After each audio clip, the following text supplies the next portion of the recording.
Jai Hind Defense aspirants, welcome back to my channel SSB Success.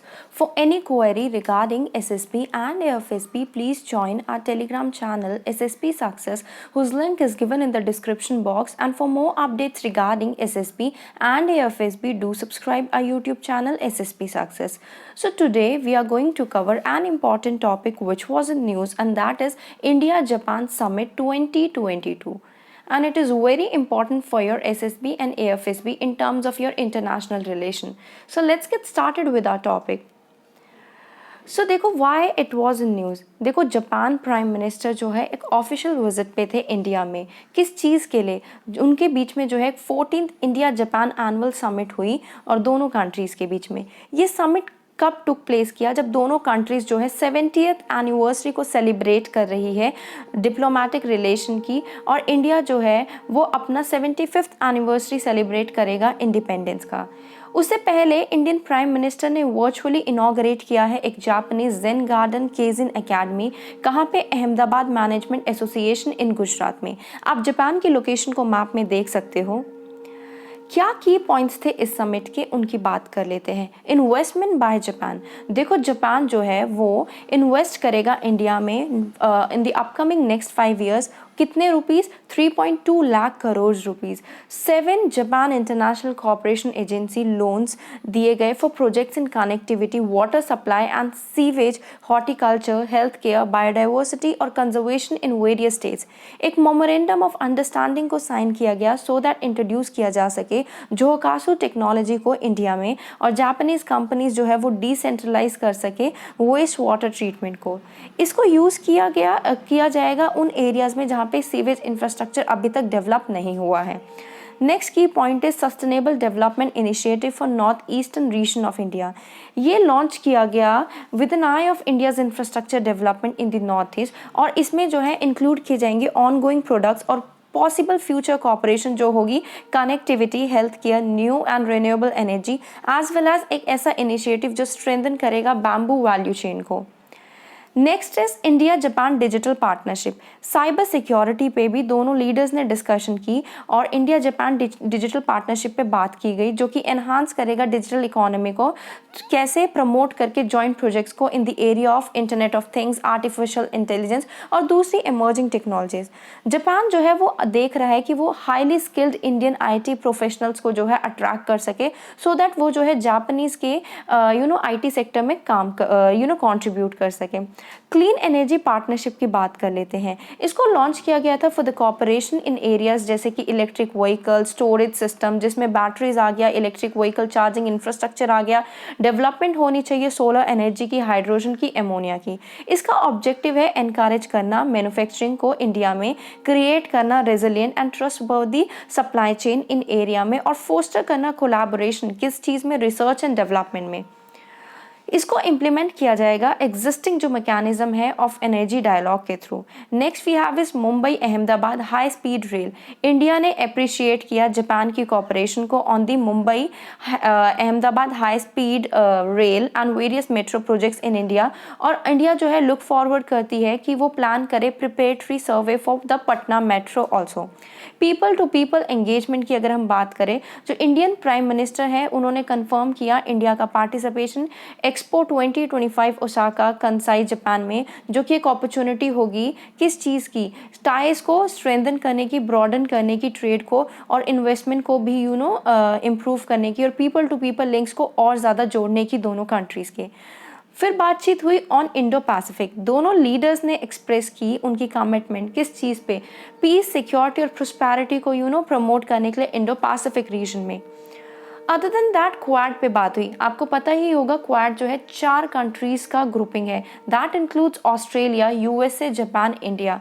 Being Japan being a democratic country, तो Japan के जो है काफ़ी सारे थॉट प्रोसेस जो है इंडिया के साथ मिलते हैं। तो दोनों PM ने अफर्म किया इंपॉर्टेंस क्या है बायलेटरल और प्लूरिलेटरल पार्टनरशिप की like among like minded countries in the region, जिसमें क्वाड ग्रुपिंग की बात की गई।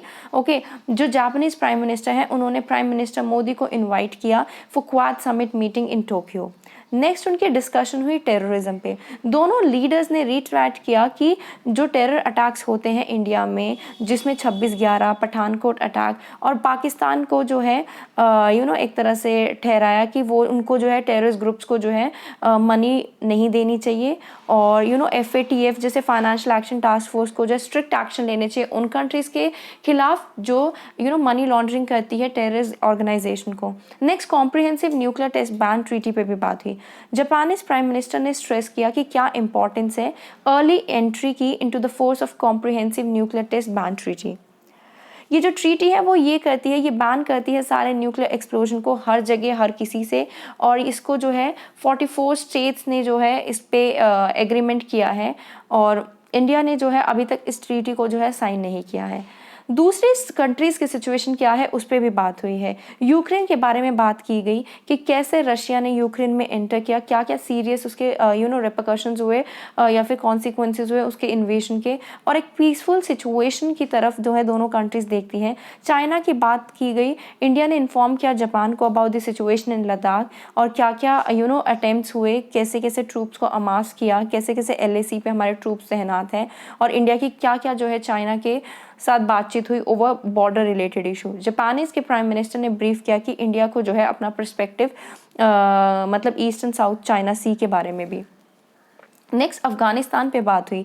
प्राइम मिनिस्टर ने एक्सप्रेस किए उनकी इंटेंशन क्या है कोलैबोरेट करने की, किन के साथ, अफगानिस्तान के साथ, so that peace and stability को रियलाइज़ किया जा सके अफगानिस्तान में, और स्ट्रेस किया जाए importance of addressing the humanitarian crisis, और प्रमोट किया जाना चाहिए ह्यूमन राइट को, और इस्टेब्लिशमेंट होनी चाहिए एक truly representative and inclusive political system की। उन्होंने जो है UNSC रेजोल्यूशन को भी रेफर किया। ओके, उसके बाद नॉर्थ कोरिया पे बात हुई। प्राइम मिनिस्टर ने कंडेम किया नॉर्थ कोरिया पे, जिन्होंने डिस्टेबलाइज की बैलिस्टिक मिसाइल लॉन्चेस, कैसे in violation of United nation security council resolution. देखो ये UNSCR के अगेंस्ट है अगर हम जो है बैलिस्टिक मिसाइल को डिस्टेबलाइज करते हैं। म्यांमार के बारे में भी बात की गई कि म्यांमार को अर्जेंटली इम्प्लीमेंट करना चाहिए एशियान का 5 पॉइंट कंसेंसस। दूसरे डेवलपमेंट्स क्या हैं इंडिया और जापान के बीच में। देखो रिसेंटली इंडिया, जापान और ऑस्ट्रेलिया ने फॉर्मली लॉन्च की एक supply chain resilience initiative so that China की डोमिनेंस को काउंटर किया जा सके इंडो पैसिफिक रीजन में। 2020 में इंडिया जापान ने लॉजिस्टिक एग्रीमेंट को साइन किया था जो अलाउ करेगा आर्म फोर्सेस को दोनों साइड की कोऑर्डिनेट करने के लिए closely in services and supplies. इस एग्रीमेंट का नाम था acquisition and cross servicing agreement. 2014 में इंडिया और जापान ने अपग्रेड किए अपने relation to special strategic and global partnership. India Japan comprehensive economic partnership agreement जो है वो अगस्त 2011 में आया था, जो कवर करता है trade in goods, services, movement of natural person, investment, intellectual property right, custom procedure and other trade related issues. Japan जो है इंडिया का 12th लार्जेस्ट ट्रेडिंग पार्टनर है। ट्रेड वॉल्यूम जो है दोनों कंट्री के बीच में वो जस्ट 1/5 ऑफ वैल्यू है इंडिया चाइना बायलैटरल ट्रेड की। मतलब जो है इंडिया और जापान के बीच में जो ट्रेड होता है that is deficit. Defence exercise की बात की गई, दोनों कंट्रीज के बीच में अगर डिफेंस एक्सरसाइज की बात करें तो GMEX होती है जो कि नेवल एक्सरसाइज है, शिन्यू मैत्री जो कि एयरफोर्स एक्सरसाइज है, धर्मागाजन जो कि आर्मी एक्सरसाइज है। दोनों कंट्रीज जो है पार्टिसिपेट करती है मालाबार एक्सरसाइज में जो कि एक नेवल एक्सरसाइज है along with USA and Australia. India और जापान मेंबर्स है G20 एंड G4 के। They are also the member countries of international thermonuclear experimental reactor. Way forward की बात करें, देखो काफ़ी और कोलैबोरेशन और कोऑपरेशन हो सकती है दोनों कंट्रीज़ के बीच में, और दोनों कंट्रीज़ एक दूसरे का बेनिफिट उठा सकते हैं। सिंस इंडिया को सोफिस्टिकेटेड टेक्नोलॉजी की ज़रूरत है जापान से, एक ह्यूज पोटेंशियल है मेक इन इंडिया में भी दोनों कंट्रीज़ के बीच में जॉइंट वेंचर्स क्रिएट किए जा सकते हैं by merging Japanese digital technology और इंडिया का रॉ मटेरियल और लेबर। क्लोज कोऑपरेशन एक बेस्ट मेजर है चाइना के ग्रोइंग रोल को कॉम्बैट करने का और इंडिया पैसिफिक में भी कंटेन करने का। Okay, so guys, that was all. I hope you liked the video. If you like it, do like it, share it and subscribe our YouTube channel SSP Success. Thank you guys. Bye bye. Take care.